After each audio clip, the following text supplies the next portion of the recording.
What about my sweat equity? Sweat equity? Sweat equity? My sweat equity? Hey, Toddy. My sweat equity?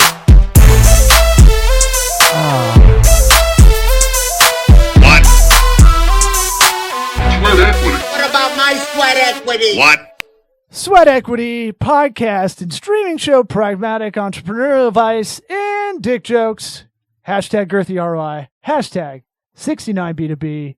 I'm your host, Lost Smith. Sitting here with me is the other co-host, Mr. Eric Fredringer. John Paul, what were you talking about over the?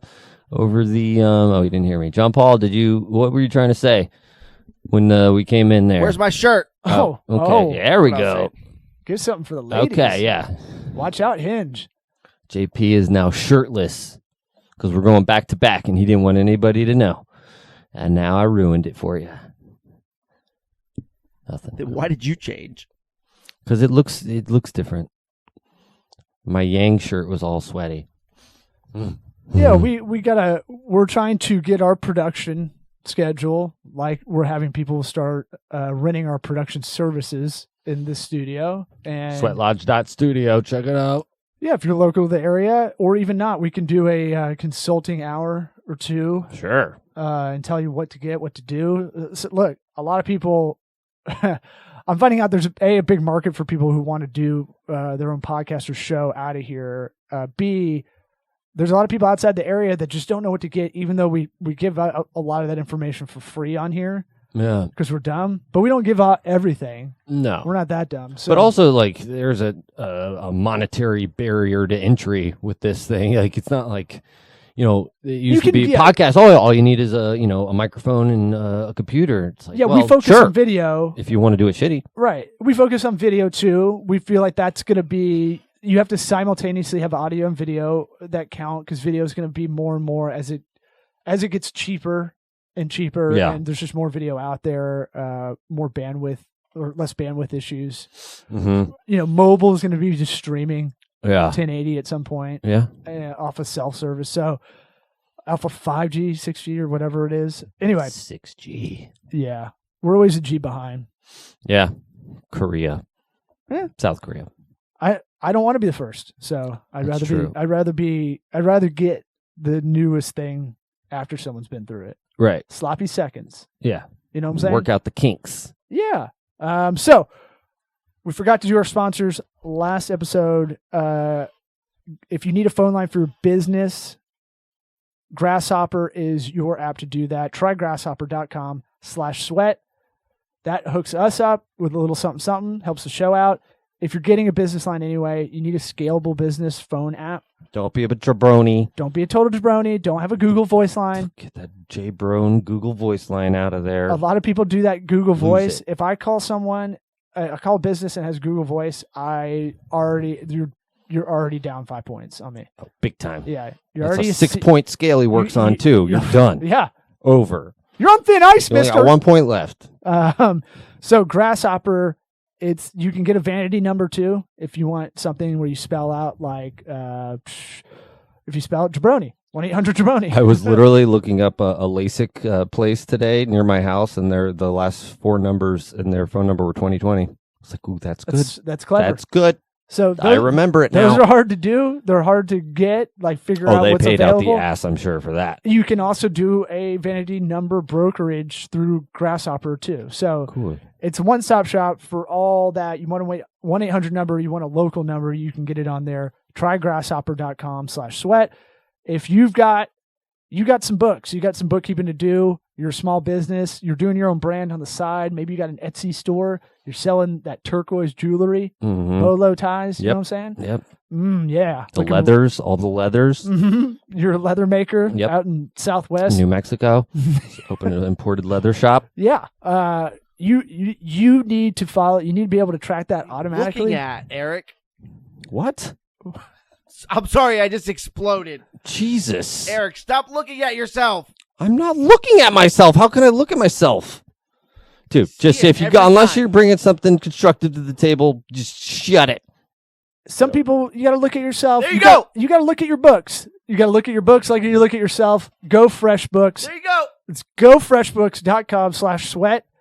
Gofreshbooks.com/sweat. And last sponsor to help out the podcast, Warby Parker glasses. If you go to warbyparkertrial.com/sweat, you get 5 pairs of sunglasses, or they got sunglasses now, but prescription glasses. They'll send it to you. They'll do it. You can order them on the size of your head on the site. Yep. So I've got a big John Elway horse head. Yep. Go to the horse section. Go to Peyton Manning equestrian glasses. Glasses I'm wearing. They're Warby Parker. And so warbyparkertrial.com/sweat. These are all ways you can help the podcast, including sweatlodge.studio. Go to Tocobaga, TOCOBA.GA for any digital marketing needs. And last but not least, go to iTunes, give us 5-star rate review. Apple Podcasts now. Yeah. Apple Podcast app, whatever it is. Spotify, be a follower on there. All that good stuff. Yeah. Yep. Yeah. We're bad about getting that in there. And I know. I'm really proud of you, buddy. Yeah. You did good. You did good. In the follow-up department for a couple episodes back, we're talking about ketogenic. I'm in the no sugar, no grain, but less sugar, less grain, let's call it. I think that's something y'all said on that episode. Yeah. So I've started tapering it back. See the Gatorade Zero. Yeah. It probably has something bad for me in it, but that's fine. well, nothing that tastes good. That's the rule. Like this tastes like old Gatorade. Calorically, that's fine. Right. I need less. You can't worry about the other, like, whatever cancers it might be causing, because one thing at a time. They don't entirely know. Moderation, right? So, but I asked y'all, and I forgot to follow up on that episode, breakfast, lunch, dinner. What's something I know you can do with the thing I'm trying to do is the no sugar, no grain, or less sugar, less grain. For breakfast, I could do bacon and eggs, baby. Eggs and bacon every day. If you day. like breakfast food, keto's great. So eggs and bacon or sausage. Yeah. Fine. Sausage, all the great. Meat is fine to have. Just on pretty much, yeah. Make it fatty. What's your normal routine? Give me like a normal. Well, that's the thing. I don't eat breakfast or lunch really. You know, the way I operate, I go till like 5, 6 o'clock, and then we eat a big dinner. Just because you don't have the ups and downs. You don't get that like, oh, I got to eat out of routine. I don't, have low blood sugar. So it's really like it's efficient. I spend less time thinking about food when it's just like, okay, now I can eat. Yeah. Yeah, there is. I remember when I had better control of what I was eating, as far as just not being a fatty and eating a bunch of crap. Yeah. Like I have been lately, just because I haven't been planning it. But I mean, if you go by the like just counting carbs and you want to eat just whatever you want in terms of like volume, but you're keeping your carbs down, I mean, you can stuff your face till you're, sick. But if you keep the carbs down, in theory, you should be all right. At one point, when I was like 21 and just moved to LA, was broke, had my first job kind of thing. Yeah, I would eat just tuna straight up out of the can, get all the juice out, and just put it on a cracker. I can't do crackers now, but I would just muscle through it. Put on lettuce now. Yeah, whatever. I would just eat it and just move on. I used to be way more Nick Saban about food, and I don't know why I got away from that. He eats the same thing every day. Yeah, I could see that. Every breakfast. Here's why. He doesn't want to think about it. Right. Exactly. It's the same reason Mark Zuckerberg wears the same clothes every day. Yeah, exactly. He doesn't want to think about it. What I do. We're still dental till I die, baby. Yeah, I find a shirt that fits. Like, this is a Banana Republic button-down shirt. Ooh. Yeah, wait till it goes on sale online. Buy a bunch of the same shirt. Yeah. That Grant fit. Right. For us short arms. T-Rex arms. What's it called? Grant fit? Yeah. That's I've never heard that. For short arm people? No, it's their kind of tailoring. Oh, they don't actually say it. It says Grant fit on the inside, but it's not like a CeeLo thing. Green as their guy to put it out. So you don't eat breakfast or lunch. That's crazy. I wake up fucking starving. Yeah, that's a tough thing. They call that ghrelin, I think. So I will. Why is this important for business? You have to eat. If you're an entrepreneur, you have to figure this out. You have to optimize your energy. I hate using that term. It sounds so douchey. I know, but it's really, it's the best way to do it. You have to figure out how to calibrate yourself at your best, and energy and food can really weigh you down. And lately I felt sluggish, and I'm like, oh, I've been eating shit, not literal, Yeah. But been eating just garbage food lately because it's quick. Yeah. Yeah, that's the problem, man, dude. It's so hard. Like for me, it's all planning. All the cheap foods, man, they're all horrible for you. It's so messed up to like if you want to try and eat this way, it's. So that's why I was like, last night came back from the show. I was like, stop by a grocery store, the 24-hour one open, get whatever you can out of that, Walmart or whatever, because there's no Whole Foods are open, but at least get some stuff, get meat, and just don't even have an option to have the snack food. Yeah, green veggies. Just anything fatty. Fat's good. Yeah, ate a fat steak. Yeah, yesterday for dinner, dude. Yeah, you get to eat steaks that are taste good again. Yeah, everything's great. Like you can become a great cook using butter and salt.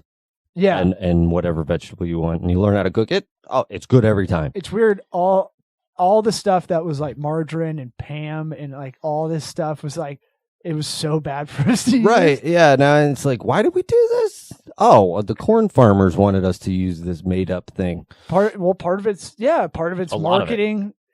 The food pyramid was made. Oh God, I just heard this. Like, oh, that bullshit. Right, it was made in like the 70s or 80s. It was not been around that long, but it was a way to get more grain out there. It was a marketing ploy. Yeah, oh yeah, big time. Dude, these that's sugar, so crazy. Sugar and corn. Whatever lobbies, industries, they really set us back.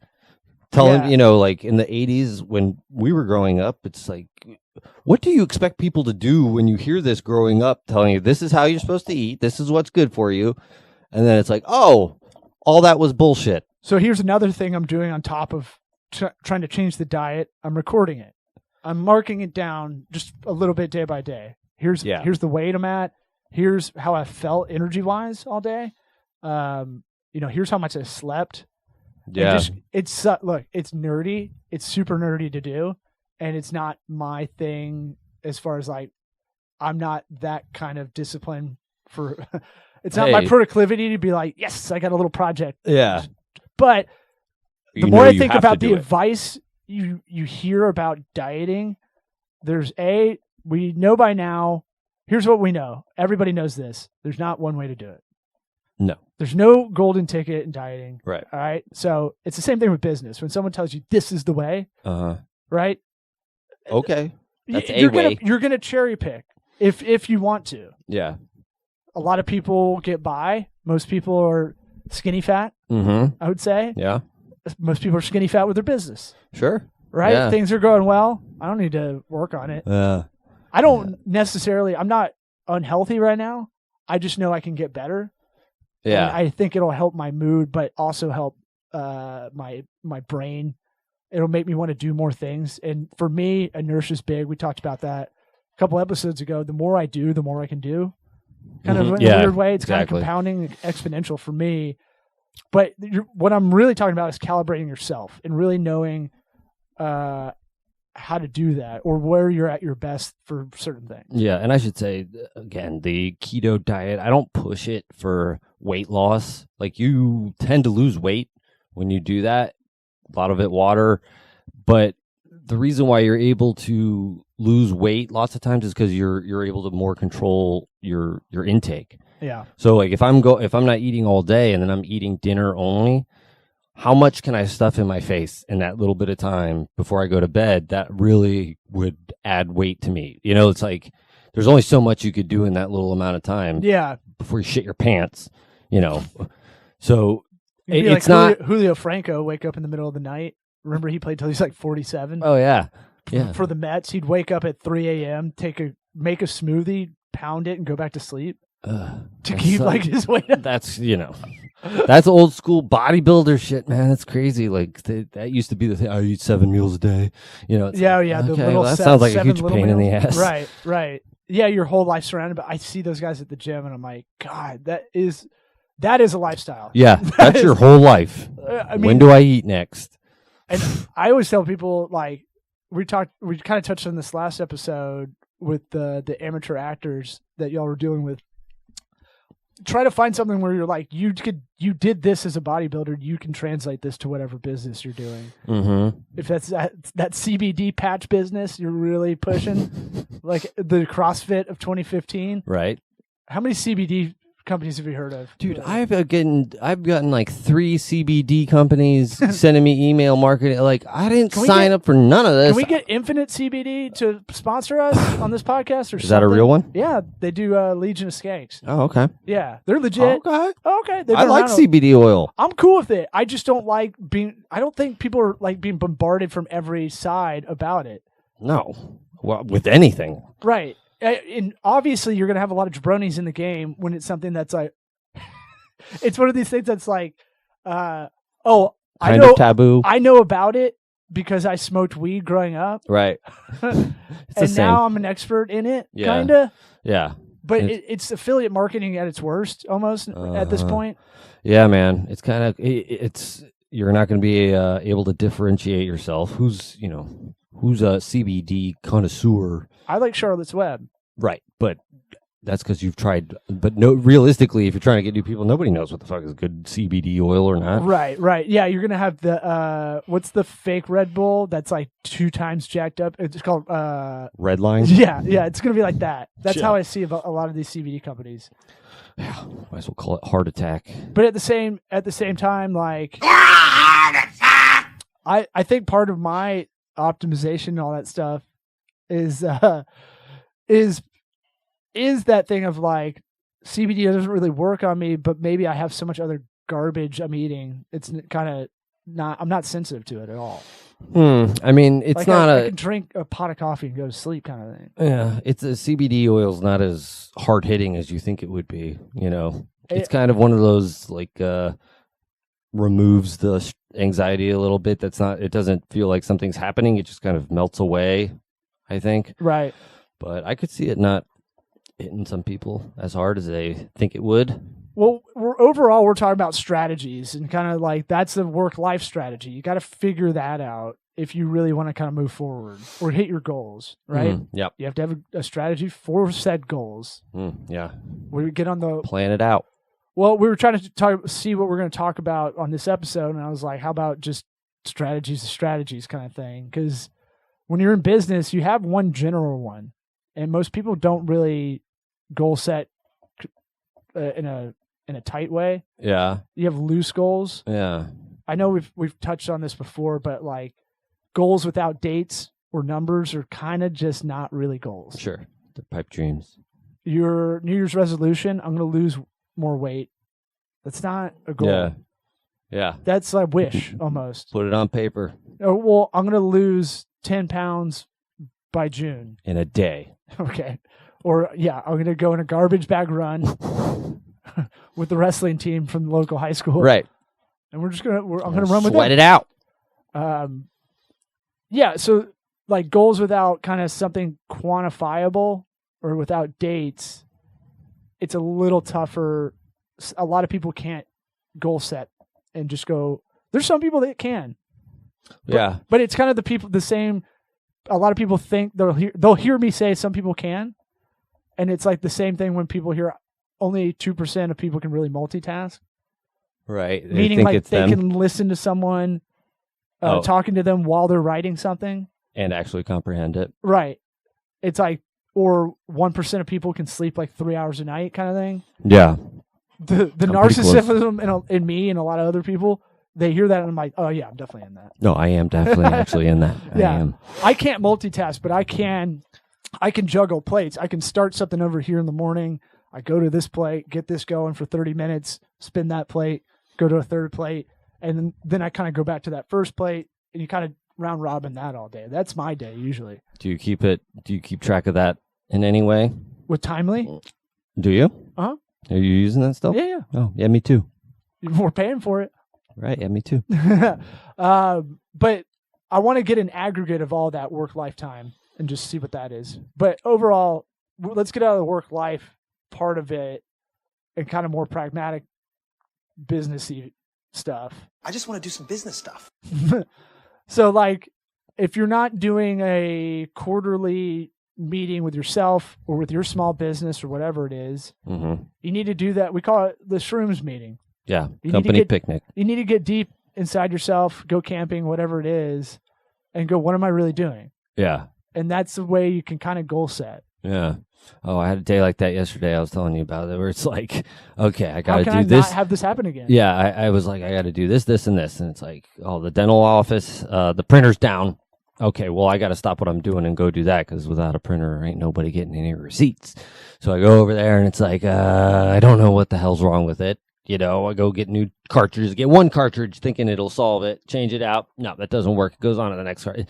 It was just one of those days of like, oh, every time I try and fix this problem, 3 new ones arise.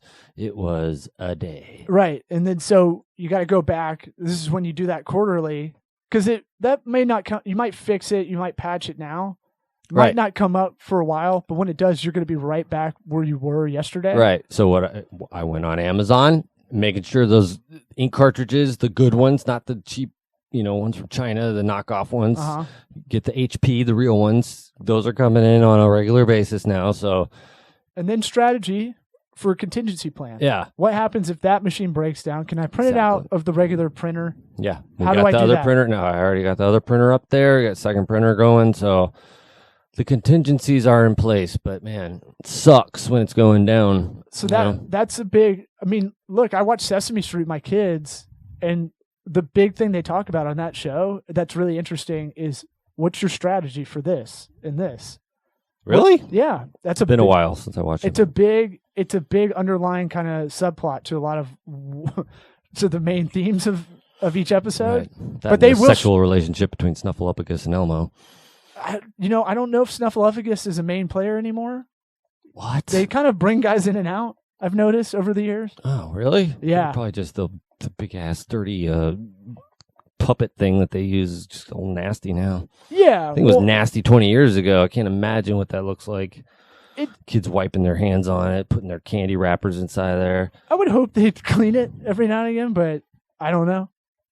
I would hope they'd have a cleaning strategy if they have strategies for other things. Yeah.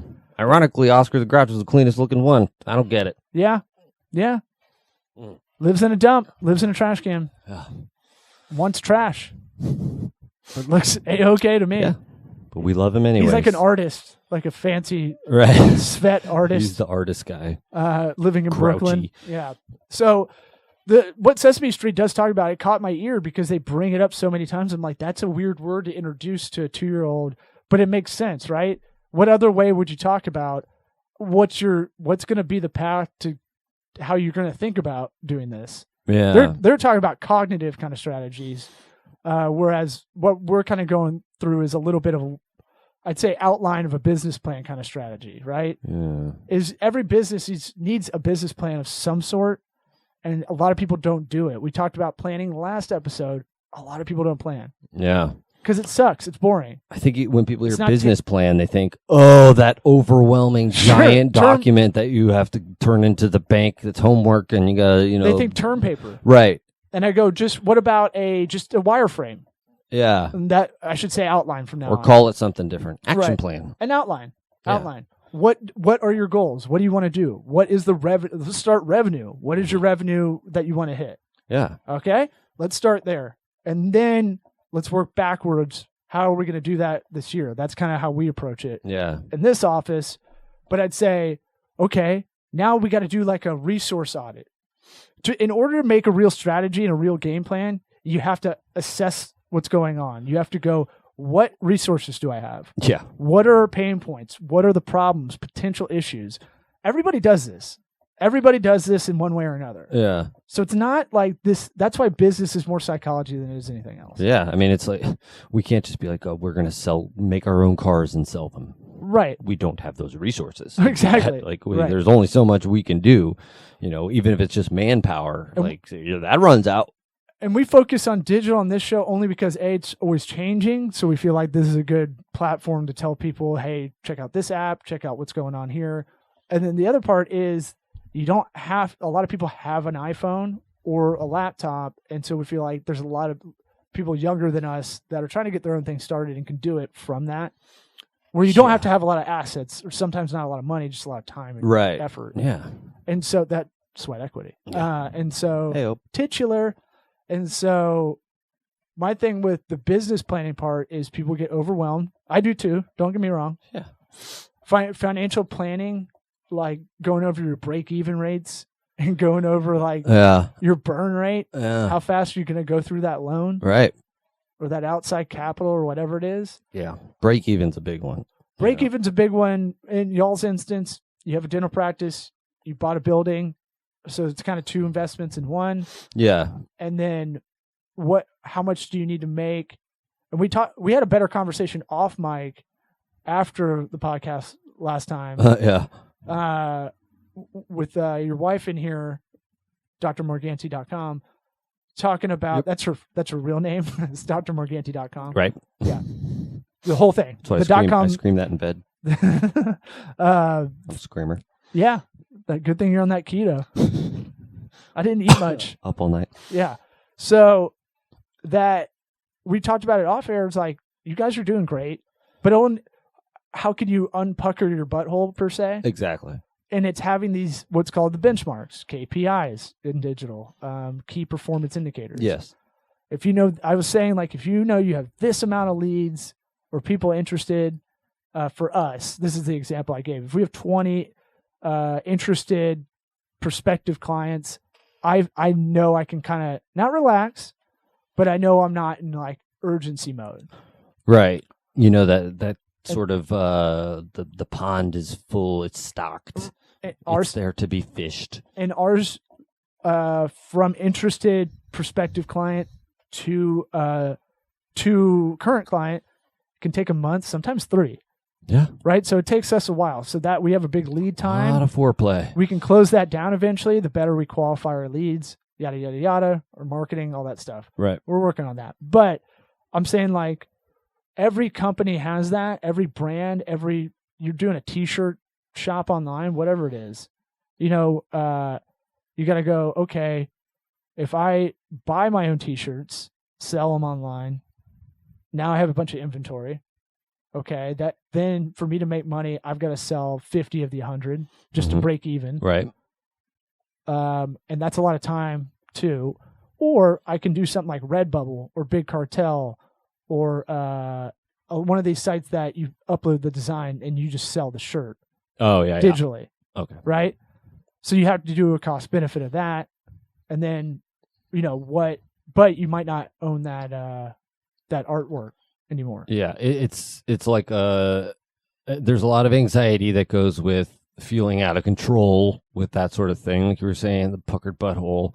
And really, if you get those numbers out down on paper, I feel like I say this every episode, but it's like if you get it down there and it's worth repeating, and you can see it and it's out in front of you, you know exactly where you are.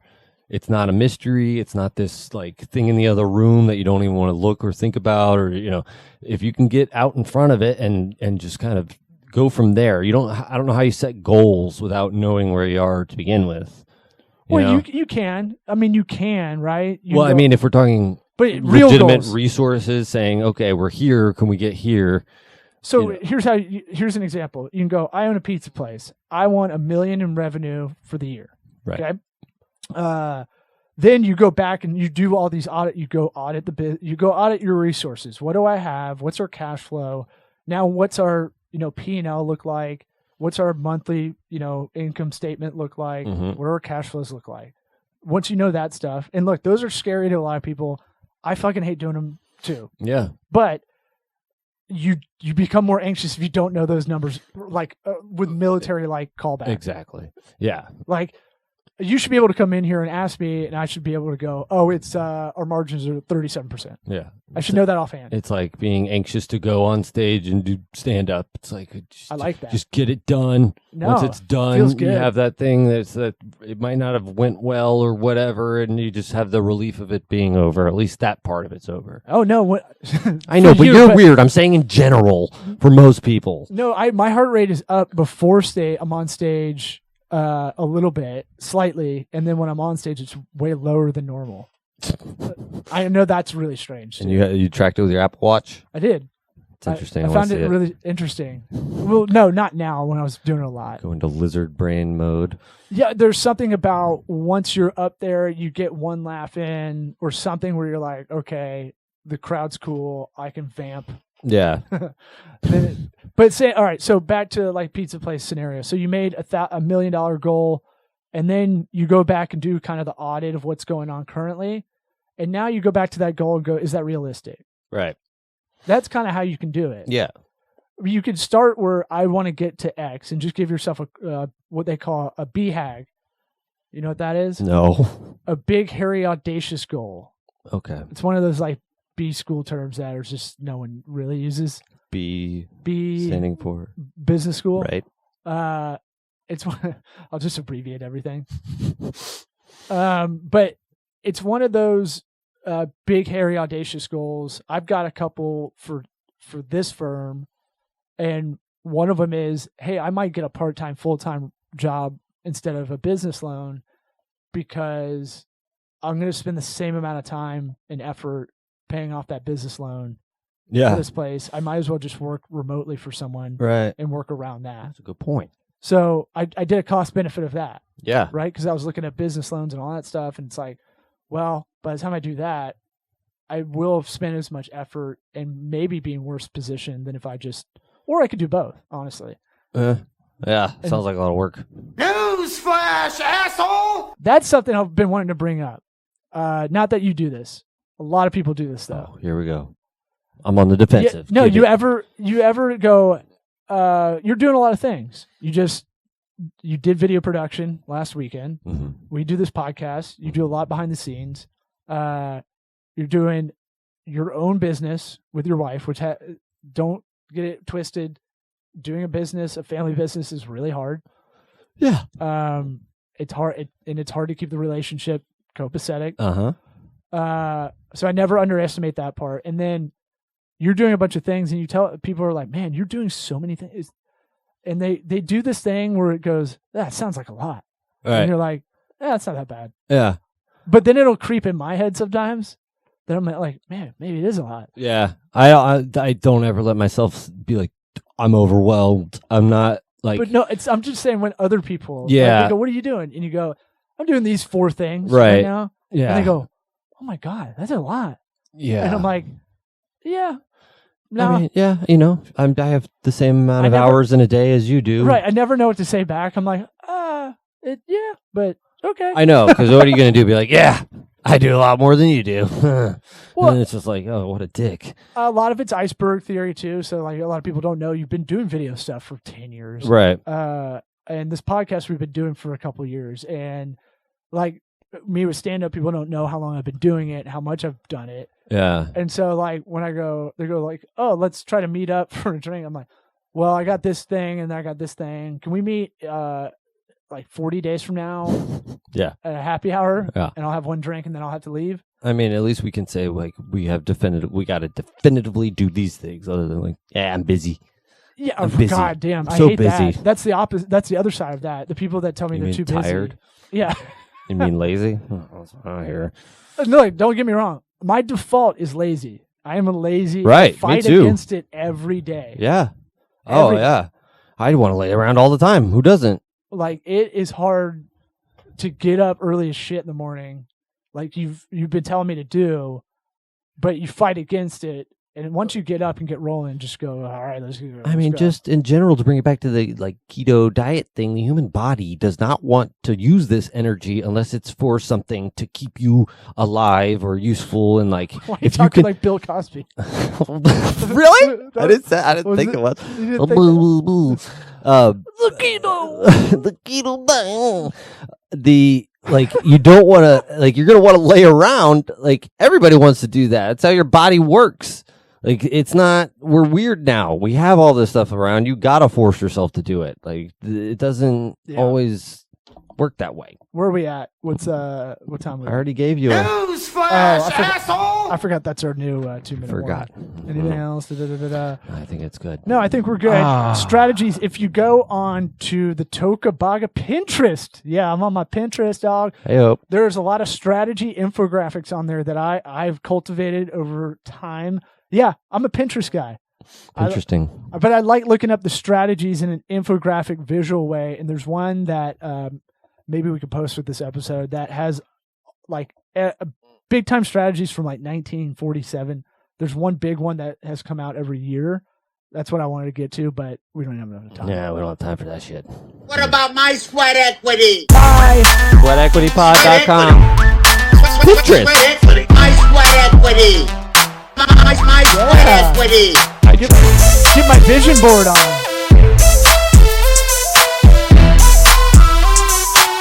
What about my sweat equity?